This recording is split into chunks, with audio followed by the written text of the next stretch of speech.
Hello everyone, एक बार फिर से आप सभी का स्वागत है चैनल के ऊपर जिसका नाम है साइको प्रोफेसर। तो जैसा कि आपको दिख रहा है अभी स्क्रीन के ऊपर कि आज के इस वीडियो में हम बात करने वाले हैं आपके TRE PGT जो आपका एग्जाम होने वाला है BPSC साइकोलॉजी का, BPSC मनोविज्ञान का।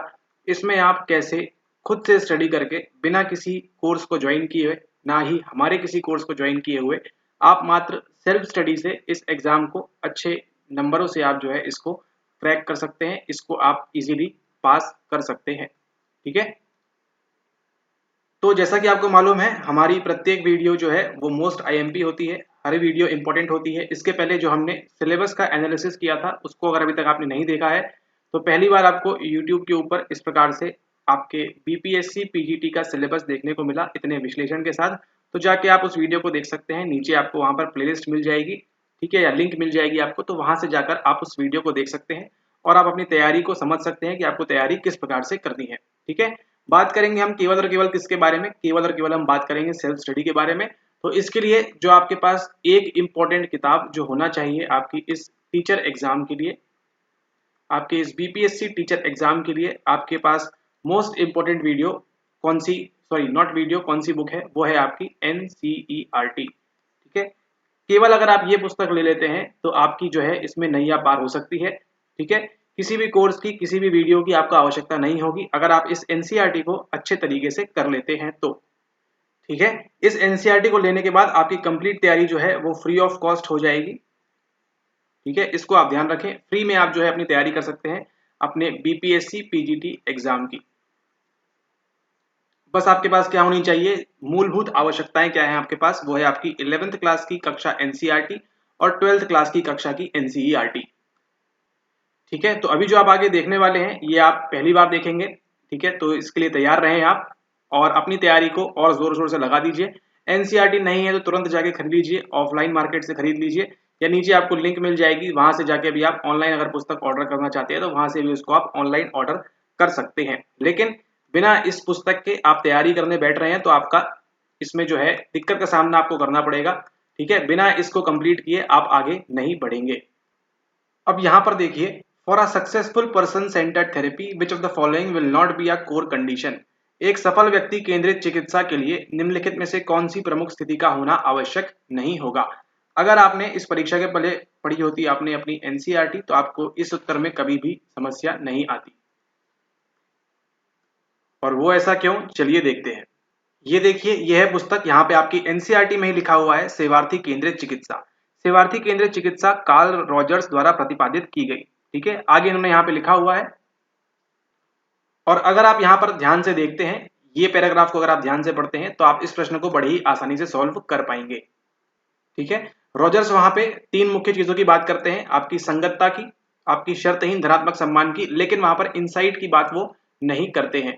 ठीक है, तो यहाँ पे आंसर कहाँ पे मिलेगा आपको, कंप्लीटली आपकी एनसीईआरटी में मिलेगा। एनसीईआरटी कौन सी, आपकी 12th क्लास की एनसीईआरटी। ठीक है, 12th क्लास की एनसीईआरटी में इसका आंसर छुपा हुआ है, जाके आप इसको चेक कर सकते हैं। ठीक है, फिर सवाल उठता है इनसाइट की जरूरत कहाँ पड़ती है। इनसाइट की जरूरत पड़ती है हमको किसी और थेरेपी, किसी और चिकित्सा में। उसके लिए क्या करना होगा आपको, उसको जाके लिए पढ़नी होगी आपको एनसीईआरटी। ठीक है, तो बीपीएससी इस बार जो सवाल हुआ उसमें एक क्वेश्चन आपने देखा क्लियर कट आपके एनसीईआरटी से सॉल्व हो रहा है। चलिए अब देखिए अगला, यहाँ पर आप ही की पुस्तक में, आप ही की एनसीईआरटी किताब में दिया हुआ है क्रमिक विसंवेदनीकरण, अत्यधिक दुश्चिंता तथा भय से पीड़ित व्यक्तियों की चिकित्सा कैसे होती है। क्रमिक विसंवेदनीकरण यानी कि सिस्टमैटिक डिसेंसिटाइजेशन तकनीक द्वारा की जाती है। अब बस जो आपने पढ़ा उसको बस क्या करते आना चाहिए, आपको एप्लीकेशन करते आना चाहिए। डॉक्टर कुमार एक नैदानिक चिकित्सक हैं, वे प्राय फोबिया के रोगियों को गहन विश्रांति प्रस्तुत करते हैं। फोबिया क्या है, एक प्रकार से आपको भय है किसी चीज का, उसके बाद वे उनको कम से अधिक चिंता उत्पन्न करने वाली आशंकाओं को श्रेणीगत करने के लिए निर्देशित करते हैं। अंत में वे धीरे धीरे एक एक करके उनके डरों की तरह खोलते हैं, डरों को खोलते हैं और रोगियों को उनकी चिंताओं को नियंत्रित करने में मदद करते हैं। विरुचि चिकित्सा फ्लडिंग, क्रमबद्ध असंवेदीकरण यानी कि सिस्टमैटिक डिसेंसिटाइजेशन जो है वो इसका उत्तर होगा। ठीक है, इसका आंसर क्या है, इसका आंसर ये है। कहां से मिला आपको, एनसीईआरटी में डायरेक्टली लिखा हुआ है। बस आपको थोड़ा सा यहाँ पे एप्लीकेशन बेस्ड सवाल पूछा है। अब ये आप पढ़ेंगे एनसीईआरटी अच्छे से बिटवीन द लाइन्स तो आपको बड़ी ही आसानी से बन जाएगा। यहाँ पर देखिए क्या बोल रहे हैं, यह व्यवहार चिकित्सा एक बिहेवियर थेरेपी का एक रूप है जिसका उपयोग भयाक्रांत रोगी की दुश्चिंता अनुक्रियाओं को प्रति अनुबंधन के माध्यम से कम करने के लिए किया जाता है। अर्थात इसमें प्राचीन अनुबंधन यानी कि क्लासिकल कंडीशनिंग की प्रक्रिया को निर्णायक उद्दीपक के साथ एक नई अनुबंधित अनुक्रिया जोड़ने के द्वारा उलटने का प्रयास किया जाता है। मतलब जो पहले फियर हमने डेवलप किया है, अब धीरे धीरे क्या करेंगे, क्लासिकल कंडीशनिंग की मदद से, आपको याद होगा वो रेट वाला एग्जाम्पल वॉटसन ने किया था, फियर कराया था उस बच्चे को, और फिर इस क्रमिक मतलब क्रमानुसार स्टेप बाय स्टेप क्या करते हैं, सिस्टमेटिक डिसेंसिटाइज करते हैं उसके फियर को, उसके भय को। आंसर कहाँ छुपा है आपका, दो सवाल आपको दिखा दिए अभी के अभी। कहाँ छुपा है इसका आंसर, आपका आंसर छुपा है एनसीईआरटी के अंदर। अब यहां पर देखिए एक और सवाल, if you begin with a problem and come up with many different solutions in mind you are using. ये सवाल भी कहां से पूछा गया है, आपकी एनसीईआरटी से डायरेक्टली पूछा गया है। ये रहा आपका तीसरा नंबर का सवाल, ठीक है, एनसीईआरटी से पूछा गया है। प्लस इसी के साथ साथ एक और पूछा गया है कहां से, आपके क्रिएटिविटी से एक सवाल अभी आपको और दिखाएंगे आगे, ठीक है, वो पूछा गया है, जहां पे उसका उत्तर क्या है, उत्तर है वहां पे गिलफर्ड। तो आपको दो सवाल आपके इस बीपीएससी पीजीटी साइकोलॉजी में, ठीक है, आपके इस बीपीएससी पीजीटी साइकोलॉजी में दो सवाल आपको एक ही जगह से मिलेंगे, ठीक है, मतलब दो सवाल पूछे गए हैं और उन दोनों सवालों का उत्तर कहाँ है, एक ही जगह लिखा हुआ है, बस फर्क कितना है कि आपको उसको देखते आना चाहिए। चलिए यहाँ पर ध्यान दीजिए, यहाँ पर कहाँ पे ध्यान देना है, सवाल उठता है, ध्यान देना है आपको यहाँ पर, बस इतने में आपका आंसर छुपा हुआ है। अगर आप यहाँ तक पढ़े, इतना इस पैराग्राफ में आपके इतना आपने पढ़ लिया होता तो आपको दो सवाल यहाँ पे बड़ी आसानी से, आपको एक एक नंबर वहां पे, आपको दो नंबर यहाँ पे आपको फ्री के मिल जाते। क्या बोल रहे हैं, सृजनात्मकता शोध के अग्रणी, यानी सबसे पहली बार किसने किया, आपके जेपी गिलफर्ड ने, यानी क्रिएटिविटी की बात किसने की सबसे पहले, सृजनात्मकता की बात किसने की, गिलफर्ड ने की, ठीक है। गिलफर्ड कौन है, आपके जेपी गिलफर्ड, ठीक है, स्ट्रक्चर ऑफ इंटेलेक्ट आपके गिलफर्ड वाले ने चिंतन के दो प्रकार प्रस्तावित किए हैं, ठीक है, यहीं पे लिखा हुआ है। इन्होंने ही जो है थिंकिंग, क्रिएटिविटी तो बताया, उसके अग्रणी थे सृजनात्मकता के, लेकिन उसके साथ साथ थिंकिंग के बारे में, चिंतन के बारे में इन्होंने बताया दो चीजों के बारे में, अभिसारी चिंतन और अपसारी चिंतन, ठीक है, अभिसारी एंड अपसारी यहाँ दिया हुआ है। अभिसारी चिंतन वह चिंतन है जिसकी आवश्यकता वैसी समस्याओं को हल करने में पड़ती है जिनका मात्र एक सही उत्तर होता है, ठीक है, मन सही उत्तर की ओर अभिमुख हो जाता है। इसको समझने के लिए निम्न प्रश्नों को ध्यान से देखें, ठीक है, इसको अगर आप पढ़ लेंगे ये वाला पूरा पैराग्राफ, अभिसारी एंड अपसारी, तो आपके दो सवाल यहाँ से करेक्ट हो जाते हैं। अभी देखिए क्या है, यदि किसी समस्या का समाधान करने में विविध प्रकार के समाधान आपके मस्तिष्क में आते हैं तब आप खालिस्तान प्रयोग करते हैं, जो सृजनात्मक चिंतन का एक प्रकार है। देखिए लिखा भी हुआ है, जो क्या है, सृजनात्मक चिंतन का एक प्रकार है, क्रिएटिव थिंकिंग का एक प्रकार है ये वाला। इसके विपरीत कभी कभी आप खालिस्तान चिंतन का प्रयोग करते हुए सही समाधान कर लेते हैं। वो पैराग्राफ पढ़ेंगे आपको उत्तर मिल जाएगा, ठीक है। तो अभी तक आपने 4 प्रश्न देख लिए हैं, सिंपल आपके वहां से कहां से उठाए गए हैं, सीधे सीधे एनसीईआरटी से उठाए गए हैं। अब आपको समझ में आ रहा है कि वो आपको कहा जा रहा है कि आप इस टीआरई पीजीटी एग्जाम के लिए कुछ ना करें, एनसीईआरटी पढ़ लेंगे तो भी आपको जो है यहाँ पे काफी ज्यादा सफलता हासिल होगी, ठीक है। और अगर एनसीईआरटी पढ़ते भी नहीं आ रहा है तो आप एनसीईआरटी का हमारा कोर्स चल रहा है, उसको आप ज्वाइन कर सकते हैं। प्रीवियस वीडियो में बताया हुआ है कैसे करना है, तो उसको अकॉर्डिंगली आप उसको ज्वाइन कर सकते हैं, ठीक है। अब देखिए क्या बोल रहे हैं, who introduce the hierarchical network of semantic memory, अर्थगत स्मृति के अनुक्रमिक नेटवर्क का प्रतिपादन किसने किया। अनुक्रमिक मतलब, हायरार्की मतलब क्या होता है, पहले ये फिर ये फिर ये, है ना, एक हायरार्की चली आ रही है। सिमेंटिक मेमोरी का किसने किया, स्टर्नबर्ग, कॉलिंसन, कुलवान, टुलविंग, स्टर्नबर्ग, कॉलिंसन, कुलवान, टुलविंग। यहां पर देखिए, यहां पर छुपा हुआ है आपका उत्तर। सन 1969 में एलन कॉलिंस एवं रॉस क्विलियन ने एक ऐतिहासिक शोध पत्र प्रकाशित किया जिसमें उन्होंने बताया कि दीर्घकालिक स्मृति में, हालांकि आपके लॉन्ग टर्म मेमोरी में, सूचना श्रेणीबद्ध रूप से संगठित होती है तथा उसकी एक जालीदार संरचना होती है, ठीक है। तो अगर आपको सिमेंटिक मेमोरी का मतलब मालूम है, अर्थगत स्मृति का मतलब मालूम है, तो आप यहाँ पे समझ रहे हैं कि प्रश्न में यहाँ पर क्या पूछ रहा है आपसे, ठीक है। Ross and Kulwan, Elon Collins, देखिए साफ साफ आपकी जो है ये एनसीईआरटी का ही भाग है, एनसीईआरटी में क्लियर ये दिया हुआ है। और अगर अभी आपको यहाँ पे श्रेणीबद्ध और अनुक्रमिक में अगर आपको थोड़ा डिफरेंस लगता है तो उसके लिए कुछ नहीं किया जा सकता, थोड़ा सा आपको अलर्ट रहना होगा, बैठना होगा। श्रेणीबद्ध रूप से संगठित होती है तथा उसकी एक जालीदार संरचना होती है। ये जो जालीदार संरचना है ये नेटवर्क की बात कर रहे हैं, ठीक है। जाली वो नहीं जो मच्छरदानी वाली जाली आप देखते हैं, वो वाली जाली की बात नहीं हो रही, यहाँ पे एक नेटवर्क की बात हो रही है, ठीक है। नेटवर्क कैसे बनता है आपका, इस प्रकार से, यहाँ इस प्रकार से ऐसे ऐसे ऐसे नेटवर्क बनता है, ठीक है, एक जालीदार संरचना होती है, ठीक है। ये देखिए ये आंसर भी कहाँ छुपा हुआ है, आपके इसी में छुपा हुआ है, ठीक है। तो ये रहा आपका सवाल नंबर 5 जो आपकी क्लियर कट कहां से पूछा गया है, एनसीईआरटी से पूछा गया है, ठीक है। ये देखिए अगला सवाल, सवाल नंबर 6, प्रयोगात्मक अनुसंधान एवं अर्ध प्रयोगात्मक अनुसंधान में अंतर किस आधार पर किया जा सकता है। इसका आंसर भी कहाँ है, आपकी एनसीईआरटी में छुपा हुआ है, ठीक है। इसका आंसर भी जैसे आपको यहाँ पर दिखाया, इसको भी आप जाकर ढूंढेंगे तो ये आंसर आपको एनसीईआरटी में मिलेगा।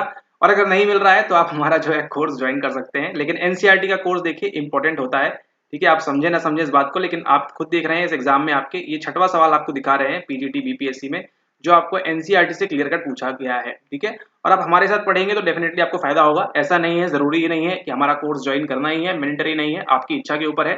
आप खुद से भी सेल्फ स्टडी से भी आपने देखा, आपको दिखा रहे हैं यहाँ पे साफ साफ लिखा हुआ है, बस थोड़ा सा उसको ढूंढना है, ठीक है। अगर मान लीजिए आपको एनसीईआरटी से 10% प्रश्न पूछे जा रहे हैं तो 8% जो है आपके डायरेक्ट उत्तर बनेंगे, 2% में आपको थोड़ा बहुत जो है वो दिमाग आपको लगाना पड़ेगा, ठीक है। क्या पूछ रहे हैं, तो ये है आपका 6वां प्रश्न, जिसको भी कहां से पूछा गया है, सिंपली आपके एनसीईआरटी से इसको उठाकर पूछ लिया गया है, थोड़ा सा बस ट्विस्ट करके घुमा फिरा कर, ठीक है। तो जो घुमा फिरा के है वो देखिए ये वाला सवाल क्या पूछ रहा है, मनोविज्ञान में किस उपागम को प्रायः तृतीय शक्ति के रूप में वर्णित किया गया है, थर्ड फोर्स कौन सा है। अगर आपने हमारी प्रीवियस वीडियो देखा है तो आपको ऑलरेडी मालूम है, वहां पे हम किसकी बात करते हैं, ठीक है।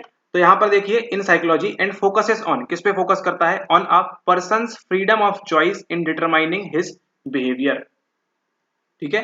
तो उन्होंने ऑप्शन क्या दिए हैं आपको, देखिए जैव मनोवैज्ञानिक उपागम, bio psychological perspective, cognitive psychology and behaviourism, ठीक है। तो ये तीनों ही इसके आंसर नहीं है, ठीक है। इसका आंसर क्या होगा, इसका आंसर होगा आपका ह्यूमैनिटी या ह्यूमैनिज्म की बात हो रही है यहाँ पे। इसी को क्या बोलते हैं हम, इसी को हम बोलते हैं थर्ड फोर्स इन साइकोलॉजी, ठीक है। साइकोलॉजी के अंदर तृतीय शक्ति कौन सी है आपकी, ह्यूमैनिटी या ह्यूमैनिटी की साइकोलॉजी जो है वो है ह्यूमैनिज्म वाली, ठीक है। और वो देखिए यहाँ पर एनसीईआरटी में क्या दिया हुआ है, ये देखिए आपके यहाँ पे प्रथम प्रश्न पत्र में ही, मतलब फर्स्ट चैप्टर में ही, desires the human perspective in psychology took a more positive view of human nature, human nature के बारे में एक पॉजिटिव आउटलुक रखती है ये।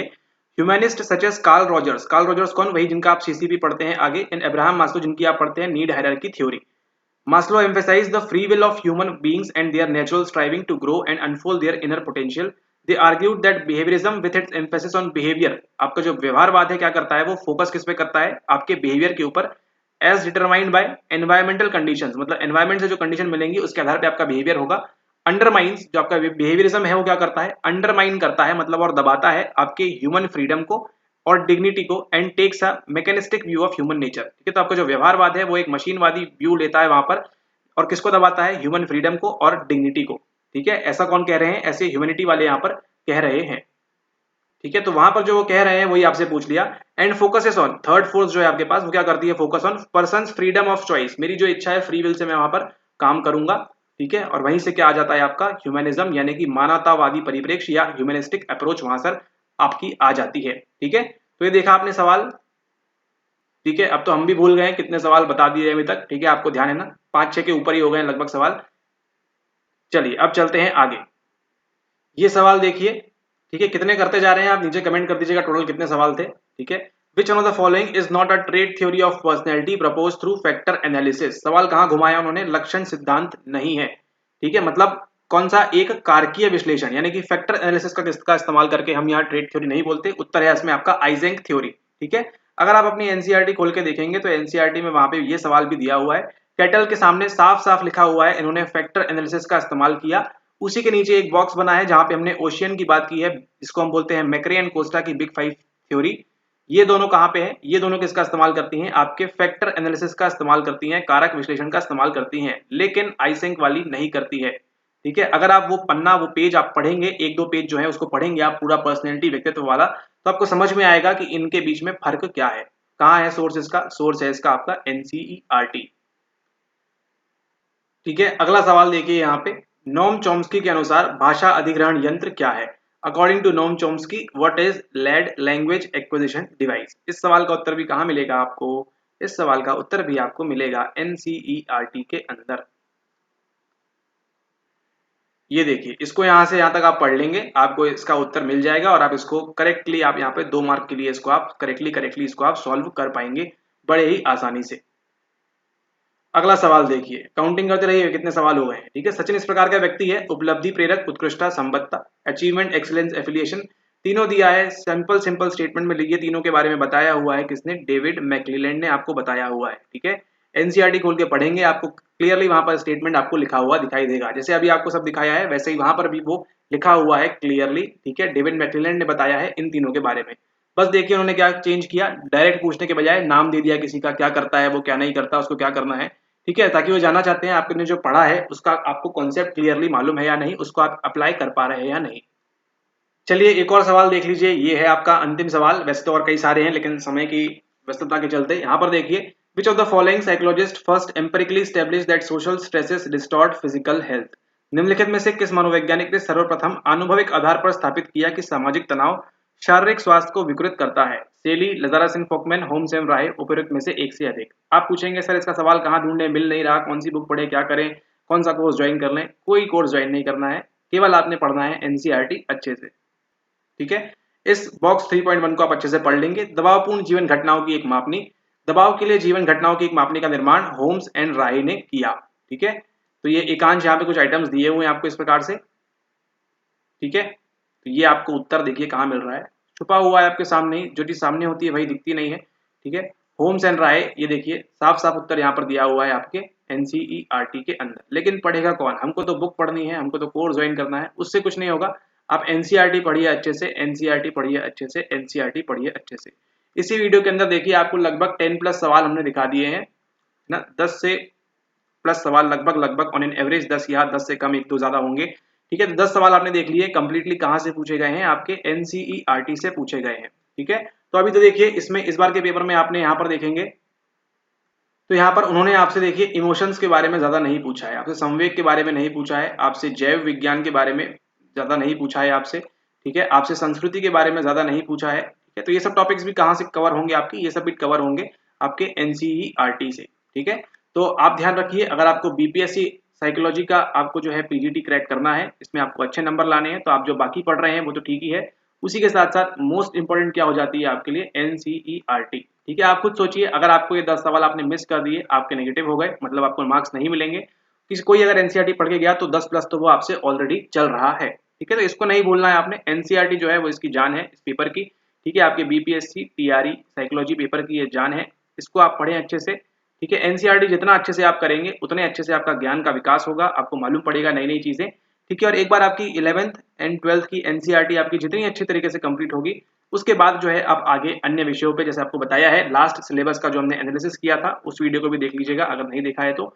जैसे बताया था वहां पे कि आपको इंडस्ट्री पे ध्यान देना है, आपको डिसऑर्डर्स पे थोड़ा सा ध्यान देना है ना, और जो एक दो टॉपिक्स थे उन पे ध्यान देना है। इसके अलावा एनसीईआरटी में देखिए आपका सारा कुछ कवर है, तो उस पर भी ध्यान देना है, क्रिएटिविटी वगैरह टेस्टिंग वगैरह भी वहां पे आपको ध्यान देना है, कौन कौन से परीक्षण होते हैं। ठीक है, ओके, तो ये था आपका कंप्लीट संपूर्ण आपका यहाँ पर बीपीएससी का पेपर एनालिसिस। ठीक है, आप लोगों के लिए, ताकि आप आगे की तैयारी करें, अच्छे तरीके से कर सकें, क्या चीजें पढ़ना है आपको क्लियर कट मालूम हो। ठीक है, किसी भी कोर्स वगैरह के चक्कर में ना पड़े आप। ठीक है, करना है तो आप हमारा एनसीईआरटी का जो कोर्स चल रहा है उसको आप ज्वाइन कर सकते हैं, वो भी मैंडेटरी नहीं है, आपकी इच्छा है तो करिए, आपको लगता है कि आपका फायदा होगा तो करिए, अदरवाइज आप सेल्फ स्टडी से भी इस एग्जाम को अच्छे से पास कर सकते हैं, सेल्फ स्टडी से भी आप जो है इस एग्जाम को अच्छे से क्लियर कर सकते हैं। ठीक है, बस क्या ध्यान रखें, 11th एंड 12th की एनसीईआरटी आपको अभी देखिए यहाँ बैठे बैठे इस 20 मिनट के अंदर आपने देख लिए 10 प्लस सवाल लगभग लगभग। ठीक है, 8 9 10 सवाल, 11 12 सवाल आपने यहाँ पे देख लिए, और कुछ छूट भी गए हैं अभी। ठीक है, उनको भी अगर देखना बैठे तो वो भी मिल जाएंगे आपको। ठीक है, तो इतने सारे सवाल आपको यहाँ पे देखने को मिल रहे हैं, तो ये सब कौन करेगा? ये सब आप ही करेंगे। ठीक है, एनसीईआरटी जो है आपकी ये आधारशिला है, ये आपका बेसिक स्ट्रक्चर, बेसिक फाउंडेशन है आपका। ठीक है, इसको आप ध्यान रखें, और अगर आप चैनल को पहली बार देख रहे हैं तो इसको सब्सक्राइब कर दीजिए और वीडियो को लाइक कर दीजिए, एंड अपने फ्रेंड्स के साथ आप इसको शेयर भी कर दीजिए, जो भी आपके बीपीएससी पीजीटी वाले लोग हैं उनके साथ आप इस वीडियो को शेयर कर दीजिए, ताकि उनको भी ज़्यादा से ज़्यादा नॉलेज मिले, उनको भी ज़्यादा से ज़्यादा मालूम पड़े, है ना, कि चीज़ें पढ़नी क्या है और हम क्या पढ़ रहे हैं। ठीक है, ओके, इसी के साथ वीडियो के लिए समाप्त करते हैं, यहाँ पर 19 मिनट हो चुके हैं। आप सभी का देखने के लिए धन्यवाद, अच्छे से पढ़ाई करिए, और कुछ भी अगर आपको लगता है तो नीचे आप कमेंट कर सकते हैं। Thank you.